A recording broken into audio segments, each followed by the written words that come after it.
Let me introduce David Raab, who's joining me for a fireside chat today. David M. Raab is founder and CEO of the Customer Data Platform Institute, www.cdpinstitute.org, a vendor-neutral organization with over 10,000 members, which educates marketers and technologists about customer data management. David named the customer data platform category in 2013. So David has a long history as an independent consultant, helping marketers to understand, find, and deploy marketing technologies and vendors. His clients include Global 2000 firms in retail, financial services, telecommunications, publishing, technology, and other industries.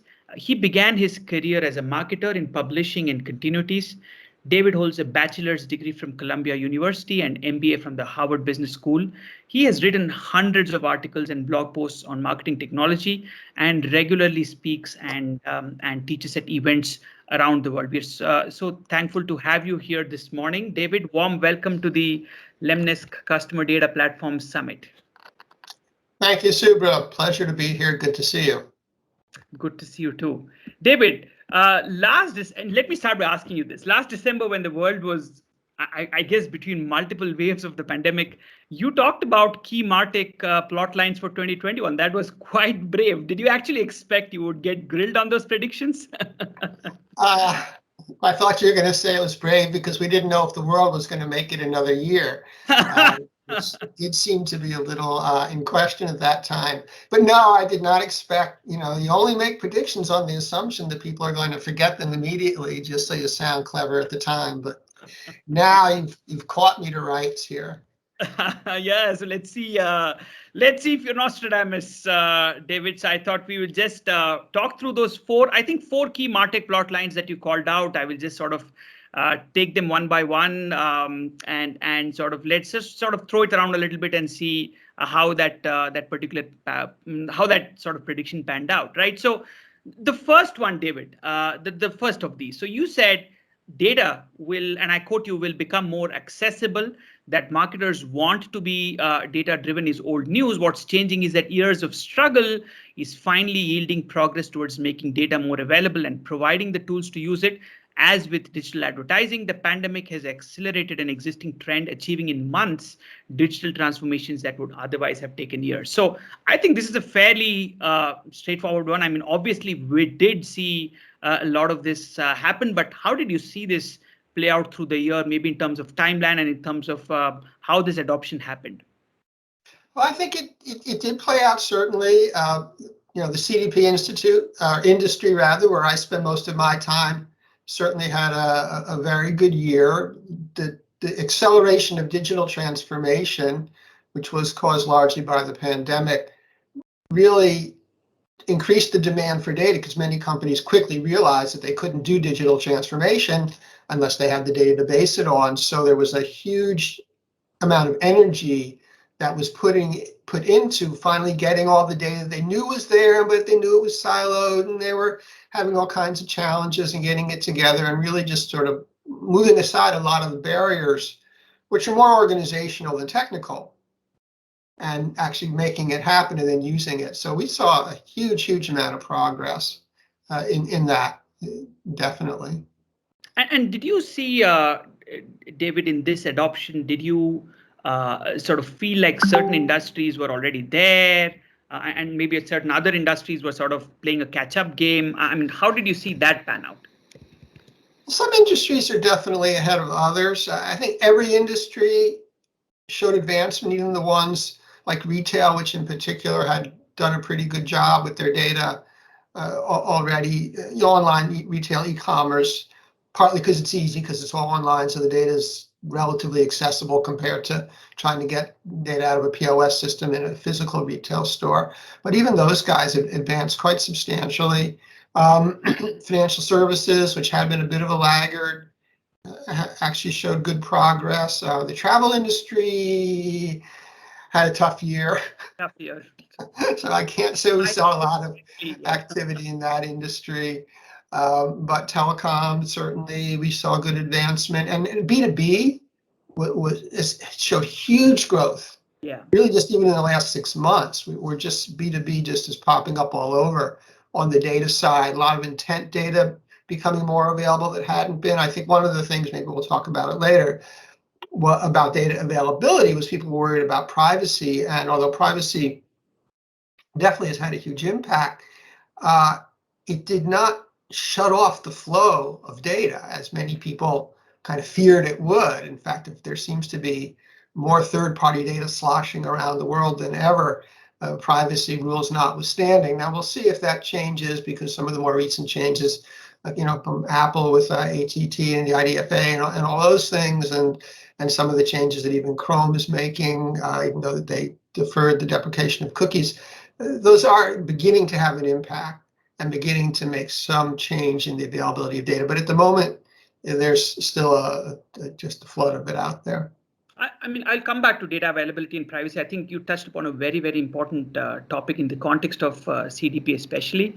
But what was, to the folks who were potentially lagging, like you called out, I'm sure you would have spoken to quite a few of marketing leaders through the last, few quarters as they sort of thought through their digital transformation. What was your advice? I mean, how should somebody potentially who's like, for example, in the audience or otherwise, maybe got left behind for whatever reason, didn't get started on that digital journey?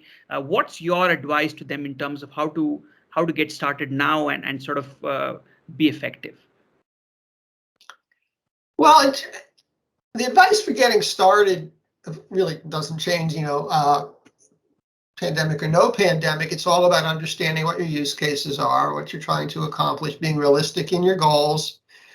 And then more than anything else, looking carefully at what data you have available. We're talking internal data here, to see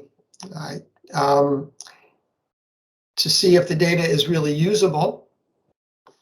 Let me know if you can't hear me, because I'm getting a sign. Yeah, we can hear you fine. Okay, fine. So set your use cases, take a close look at your data, and then deal with the organizational issues. We just actually finished a survey, which we haven't published yet, where we asked people who had problems with the CDPs. Thank you for answering. If they had a problem, what was the problem? And the most common answer was organizational issues. Not so much the classic, oh, we didn't get cooperation, which is kind of the one you expect. It was more, we didn't prepare the organization. We didn't train people. They didn't know what to do with it. Yeah. So pay close attention to that. Make sure that not only have you defined your use case at the start, but you've actually trained your people to execute those use cases, because that turns out to be probably the biggest problem of all. Yeah, we touched upon this. I think at the fag end of the keynote, and Gaurav answered this question. His approach was very similar, by the way. Just sort of look at your data, look at the use cases, work from there, and then sort of obviously the organizational aspect as well in terms of taking the team along. Yeah, great. So I would obviously say that panned out well in terms of prediction, David. So the next one, let's just look at the second prediction. So I think the second prediction was that artificial intelligence will become even more ubiquitous, right? So, and again, I quote you, it just seems like yesterday that we were impressed to hear that a company's product was AI powered. Today, that's as exciting as being told their offices have electric lights, but AI continues to grow stronger, even if it doesn't get as much attention. And the real reason for its growth may be that interactions are shifting to digital channels where success will be based more on relentless analytics than an occasional flash of uniquely human insight. So that's what you said. So let's talk about this. So did you? And this is something that I mean, I always feel, AI and machine learning, you always have to take it with a pinch of salt. But did you really see this happen? And in how can you say that with confidence? We actually did see it, but again, the prediction was that you wouldn't notice it. It would just sort of fade into the background. So the fact you didn't see it proves that I was right? So I can't lose on that prediction. But I would argue that in fact, not only did it fade into the background, but it really is there in the background, stronger than ever. We did see some amazing use cases in the foreground, if you will, about systems that were pretty much running an entire marketing program from the start to finish, using the AI to guide it along the way. connecting the individual AI tools into a sort of a whole, so it would not only would identify your opportunities, and it would select the audiences, and it would actually test out the copy and do all those, kind of at the push of a button. Now, you gotta be a little careful. Can't really walk away after you push that button. But so there were some sort of flagship AI, very public deployments. But beyond that, everything simply has AI inside. We stopped calling it AI now. We just go back to calling it machine learning or analytics or whatever. So it's everything is there. It's both acting autonomously and acting to assist people.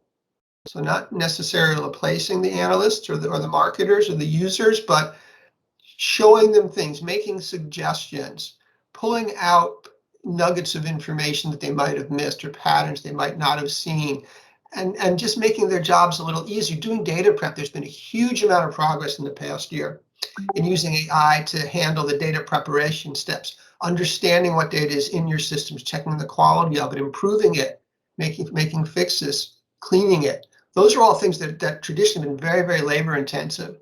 And we're seeing more and more of that be automated. So that's a huge progress that kind of happens a little, again, in the background behind the walls, but makes a big, big difference in how quickly things get done, and even in the quality of the results. Better data obviously gives better results. And again, in terms of if you were to maybe pick, I mean, either industry wise or use case wise, like 2 or 3 where you feel like AI has really sort of helped, taken off in a big way, almost become ubiquitous, if you will, to quote you, and maybe a couple of areas where you feel AI hasn't really created the impact that we expected it to create. I mean, what would your thoughts be there? I think in campaign optimization and segmentation, we just see it everywhere, and it does have a very major impact. And there's been a few studies where people have proven if you let our algorithm select your audience rather than selecting yourself, you'll get 10-20% better results. So that's been a huge area of impact, and that goes directly to the bottom line. That's super important to marketers to get good return on their media investments. An area, and I've been impressed with things like content optimization, so as opposed to media optimization, both creating versions and testing them out, and AI can do that at huge scale that people simply can't test as many options. And beginning now the AI to actually write the copy and write the headlines. That's been going on for a couple of years, but again, I think it's becoming more and more common. Areas where it hasn't had as much impact as one might have expected. We don't see much in strategy yet, at the very high level. It still does take that, we think, flash of human insight to really grasp what customers want, and maybe give them things that have not already been done. The thing about AI is it learns from experience, and it learns from someone else's experience. You give it a training set, and it figures out what happened in that training set. Well, if a particular thing wasn't ever tested in the training set, the AI really has no way to think, oh, this is an option. So there's a certain limit to how creative AI can get, although it's pretty creative. And if you think about most of the people we deal with, they're not too creative either. So, maybe it's, and then your boss tells you can't do it because it's never been tried before. It's like, well, how do you know it doesn't work if it hasn't been tried? But so, maybe the AI is as smart as your boss. I don't know.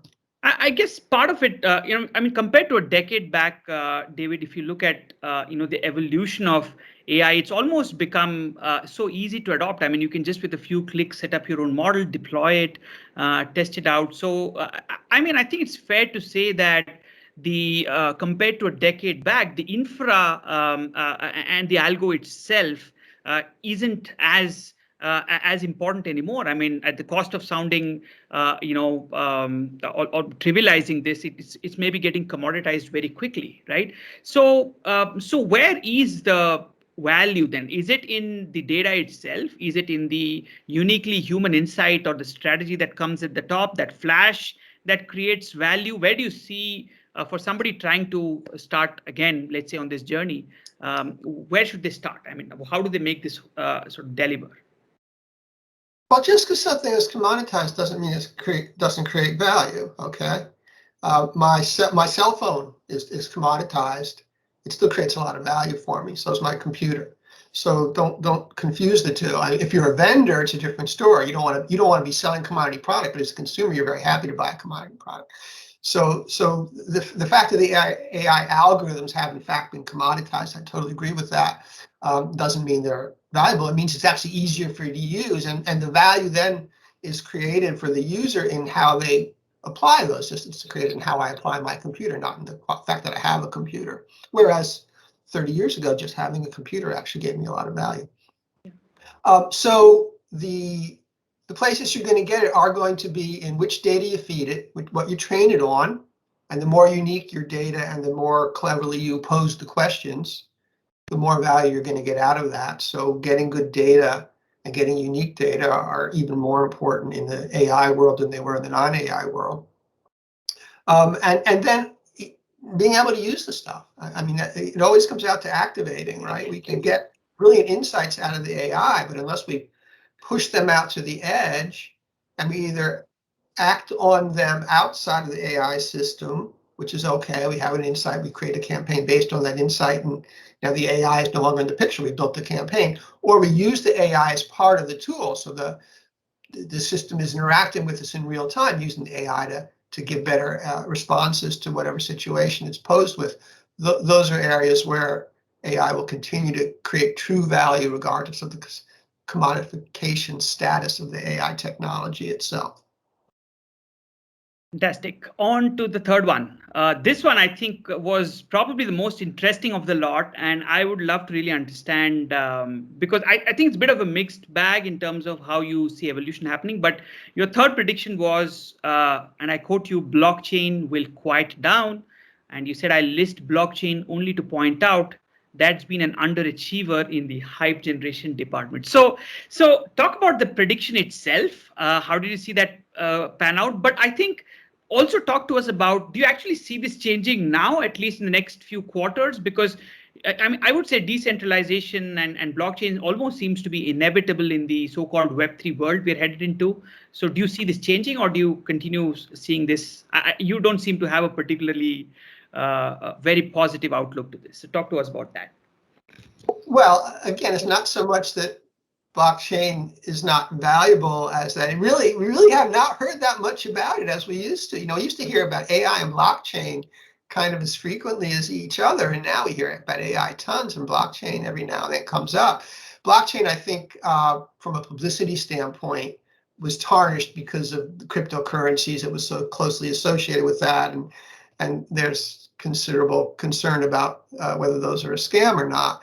But we do see blockchain applications. We're seeing a lot just now. Two big areas: media. We're seeing blockchain tracking media in ways I'm not even sure I technically understand. But the media ecosystem is so filled with fraud. Yeah, That the security of the blockchain gives you a possibility of actually tracking things through and making things really happen the way they were supposed to happen. And we're seeing a considerable, just recently actually, we're seeing considerable media applications of blockchain. And the other big one, of course, is privacy, where again, you're buying this data. Now you really actually have to know where the data came from. And blockchain allows you to create that secure chain of ownership on the data to understand, yeah, the consent really was legitimate consent, and here's where it came from, and I can trace it back to the actual customer giving me that consent. So those are two huge areas where we see a great deal of potential for blockchain, and again, not perhaps as much as we will be seeing, but it's a clear problem. Blockchain is actually a good solution to it. There are no doubt smart people working on it, so they will burst forth, like flowers in the spring coming up above the dirt when the time is right. Yeah, in fact, I wanted to bring up, we left the conversation on sort of privacy a little bit open-ended a few minutes back. So I actually wanted to bring it up in this context. I mean, despite all of the changes that we have spoken should happen in the privacy space, I think it's fair to say there's still a rampant abuse, I would say, of customer data, privacy, and things like that. So I guess in that context, maybe you do see blockchain applications potentially disrupting this, or do you see any other broad trend in this space over the next few quarters? Let's touch upon that. Well, privacy is very dynamic right now, as you know. Part of the issue has simply been that there were laws, GDPR in particular, that basically weren't enforced. And now we're beginning to see some actual enforcement activity out of a number of the authorities who are in Europe. So that will change things. We begin to see some large fines. Simultaneously with that, and overlapping it, is the antitrust concern. And those two are increasingly linked. Really, just the last few weeks, the Facebook revelations have accelerated it, although it was all happening before then.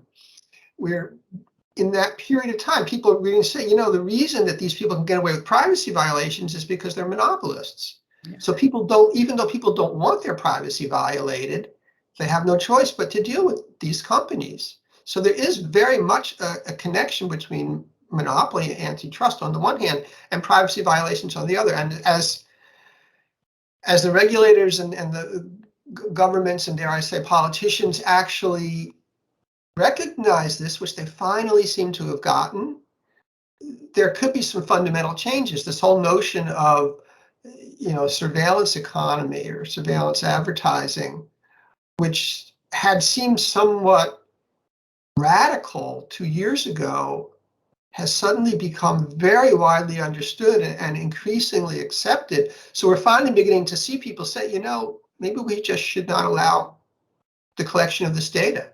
Forget about consent, because consent doesn't work. We've all kind of known consent didn't work, because what are you going to do? Yes, of course you're going to accept every consent banner you're presented with. You have no choice. So that choice thing comes into the monopoly. So on the one hand, maybe there would be real choice if you didn't have the monopoly. But on the other hand, why are we letting these people collect this data anyway? Because it turns out it's not all that good for the consumer. Yeah. We all claim it's good for the consumer, and marketers out there may disagree with me. The other thing that I think is happening, and this will be my prediction for next year, is that the publishers who have been frightened to death at the loss of cookies because they wouldn't be able to do the measurement and the targeting that they did with third-party cookies will realize that they're better off without that targeting. They were doing quite nicely assembling audiences and selling contextual-based advertising for millennia, before the internet, because that's what the traditional advertising is. And then they got used to the cookies, and then when cookies were taken away, oh my God, we're going to lose our cookies. But the cookies destroyed their business. The cookies made it so you couldn't do quality journalism. You couldn't get rewarded for assembling a quality audience. Like, guys, why are you trying to replicate this thing that destroyed you? So it's going to take them a while to make that connection. But I think those little light bulbs will start going off. And then all of a sudden, the publishers who have been very concerned about protecting their ability to collect data will turn around and say, we don't really need this data. We're happy not to collect it. And not only that, we don't think anybody else should collect it either. So I think there's going to be a huge sea change. And this is out there. I mean, this is not, I can't say I'm seeing this. I'm just I just put the pieces together, and I figure everybody else will get it quick enough. Probably they already got it and just weren't talking about it if I got it. So I think we may see a real fundamental change in the attitude towards data collection from the publisher side, from the business side, because consumers are already there. They don't want their data collected already. So, I mean, just picking an earlier point that you mentioned, that how can all of this data be good for consumers? I mean, and of course, as a marketing vendor, I maybe I have a vested interest in asking this question even. But how do you sort of reconcile what you said with so many surveys that have fundamentally showed that consumers do want personalization, and that if there is good transparency around how the data is getting collected and used, they would actually love to give up their data. And as an extension of that, do you potentially see interesting business models that have been spoken about now for years now, where potentially consumers get paid for sort of sharing their data and sort of it getting utilized? Yeah, there's this whole notion of self-sovereign identity, which is a term, again, mark my words, you're going to be hearing more about, which has been kicking around for decades. And the people who are into it are really into it, and they have developed very, very sophisticated concepts, which nobody understands except for them, or at least I don't understand them, and I'd have tried. But that's beginning to break into the mainstream, and it's exactly that's the notion that people should own their own data, which of course they already do legally, but they really should control how it is used and accessed. and maybe get paid for it. The problem with paying people for their data is, there's a lot of people out there and you can't pay anybody too much if you're really going to do it in mass. So it's more really about giving them control over their data than it is about really, I'm going to get a nickel if I let you show me an advertisement. So that's one stream of it. But as a marketer, as an advertiser, if you really look at the surveys where people say they want personalization, they say, I don't want personalized advertising. In fact, they hate personalized advertising. They say, I want personalized experiences. I want it to be easier for me to make returns. I want when I call into the call center for the agent to know what products I bought. I want things that make my life easier. That's what they want their data to be used for. They don't want it to be used for advertising, and they certainly don't want it to be shared with other people, which does nothing to improve their experience with the company that collected it. So actually, consumers are not quite as confused as we sometimes think they are. We say, oh, there's the paradox of privacy, right? They don't want to share their data, but they want you to use their data. It's like, that doesn't work. Well, the reality is they don't want you to share their data with somebody else, and they want you to use their data to make their life easier. And those actually are pretty compatible, not conflicting desires. So to some extent, maybe if you fast forward a few years down the line, basically, do you see this play out? Okay, third party basically dies, new forms of identities emerge. Maybe first party, which was already gold, continues to be king, and then you have potentially blockchain-based technologies to sort of take customer consent very clearly in terms of how data is getting organized. Is that sort of the future that we can look towards? Yeah, they all do fit together. I think that is what will happen, because once you give consumers the right to determine how their data is used, that's what blockchain makes it really easier, because then you can prove that this consumer really gave that right, not just some person claimed they did and stole it. So it will evolve that way. And again, to be clear, there's a distinction to be made between collecting first-party data for use within the company, which consumers will gladly give up or have no choice because there's operational value, and being able to do targeted advertising based on third-party data. That's the model, the surveillance advertising model, that I think is under increasing attack. Yeah. Fantastic. Last prediction. No code will continue to grow. That was a prediction. I guess, again, this one could probably have taken the 2021 buzzword of the year. But I think no code has been a bit of a mixed bag. Clearly very valuable as a concept, David, but fraught with maybe executional issues, perhaps. What's your take here? Well, yeah, that is exactly my take. Certainly, it is growing like crazy and will continue to grow. AI makes a lot of that possible. It's another thing where AI sort of lurks in the background and makes no code really possible. The demand for systems and processes that make me personally productive will never end, right? There's just so much that I need to do that I want my computer to do for me that no code makes possible, because I can build little applications or applets that serve me. The real challenge with no code is if I go to share that with somebody else, they don't know what I did. They don't understand how I put it together. They don't think the way that I think. So that's the problem with no code. The challenge is, how do you scale no code applications beyond personal use? And there's been some discussion about that. It's still very much a challenge. I don't think anyone necessarily has an answer to that. But we are seeing, because there is substantial value to it, a lot of people trying to find ways to solve that problem. And then you have low code, which is also often lumped with no code, but is really very different, because low code is a tool for professionals.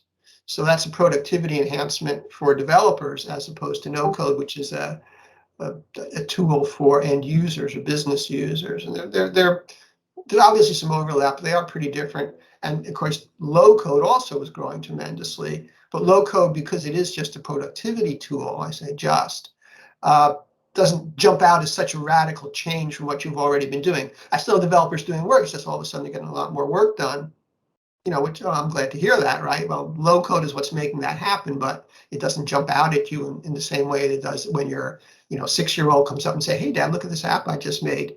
that goes into your bank account and does whatever it does. Fantastic. I really want to squeeze this question in. You touched upon this a few minutes earlier, but again, if you sort of look ahead at 2022, what do you see the martech plot lines look like? Maybe I think you touched on privacy as being one of these, but maybe the broad contours of what you do, 2 or 3 bullet points. I think that retail networks, which I did actually talk about in last year's blog post as well, have grown tremendously. And I think there's going to be, as part of the reaction against the walled gardens, you have companies, like Walmart and big retailers and big grocery stores, and I'm sure that's going on in India as well, who are sort of creating their own little walled garden, where they have all their interaction with their customers and they use all their first-party data to serve advertising. So it may run into some privacy rules, but if it's controlled properly, it doesn't. So I think there's going to be an increasing growth for a number of reasons among these other little networks, where people who have large blocks of customer data based on their own business relationship will be serving those. And those then overlap with things like drone deliveries, and there's this notion of mobile retail, where you have a little convenience store inside of a van and it drives around and sells things to people, delivers things to people. So there's going to be this whole sort of balkanization of the marketing world, where if you're Walmart, you can do everything, not just have a store, buy product and sell it and then let the consumer take it home, but you can make your product, you can sell it to them on the web, you can deliver it through your delivery network. So like it never leaves the control of Walmart or whatever, and you can advertise to them through your retail network. So you can have all these fragmented experiences, and I think that's going to be a big trend that we're going to see. Now the problem with that and the challenge with that is exactly the same problem we have with third-party data, which is it's great if they're already your customer, but how do you do acquisition? Where do I get these people from? So that's the other interesting thing that we saw is out-of-home advertising. So digital out-of-home, DOE, I love the acronyms DOE, right? Which is the way that you reach people, and even, God forbid, broadcast TV, linear, so-called linear TV, or connected TV, anything where you're reaching people who are not already your customers are going to become more and more important. So that's another big trend that we're going to see, again, getting outside of the walled gardens, other ways of reaching people who are not your customers and then bringing them into your walled garden, my little walled flower pot, and then keeping them and servicing them as your own. So, it's all about customer loyalty, it's all about trust, it's all about retention. These are all big themes we've been talking about, but I think we are going to see some martech developments that support those in particular. Fantastic. I think we can safely conclude, David, that your 2021 predictions were more or less bang on. Thank you for joining us. As always, it was incredibly insightful speaking to you. I'm sure the audience took a lot out of the session as well. Thank you so much for joining us. My pleasure. Take care.